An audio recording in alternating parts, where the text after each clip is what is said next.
Okay students, ఇప్పుడు మనం చూసేది explain the construction and working of hydel power plant or hydro electric power plant.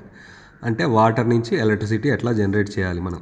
Okay, so water నుంచి power ఎట్లా generate చేయాలి అంటే in the hilly areas we can construct a dam.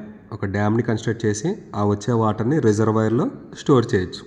Okay, so ఇది high హైట్లో ఉంటుంది, high హైట్లో ఉంటుంది, ఇది లో హైట్లో ఉంటుంది. ఈ రెండింటి మధ్యలో హైట్ డిఫరెన్స్ని హెడ్ అంటాం. అట్లా హైట్ డిఫరెన్స్ క్రియేట్ చేయటం వల్ల వాటర్లో ఉన్న పొటెన్షియల్ ఎనర్జీ దాన్ని వదిలేసినప్పుడు కైనెటిక్ ఎనర్జీలోకి మారుతుంది. ఓకే, సో వాటర్ మూవ్ అవుతాయి.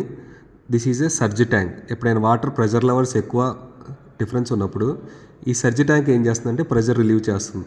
ఓకే, ప్రెజర్ నార్మల్గా కాన్స్టెంట్గా ఉండేటట్టు చూస్తుంది. ఓకే, సో వాటర్ ఈ పెన్ స్టాక్ ద్వారా డ్యామ్ దగ్గర నుంచి పవర్ హౌస్ దగ్గరికి వెళ్తుంది. పవర్ హౌస్లో ఏముంటుందంటే ఒక టర్బైన్ ఉంటుంది. ఓకే, సో ఈ వాటర్లు ఏం చేస్తాయి, టర్బైన్ని మూవ్ చేస్తాయి. సో టర్బైన్ మూవ్ చేస్తే ఏమవుతుంది, turbine is connected to a generator.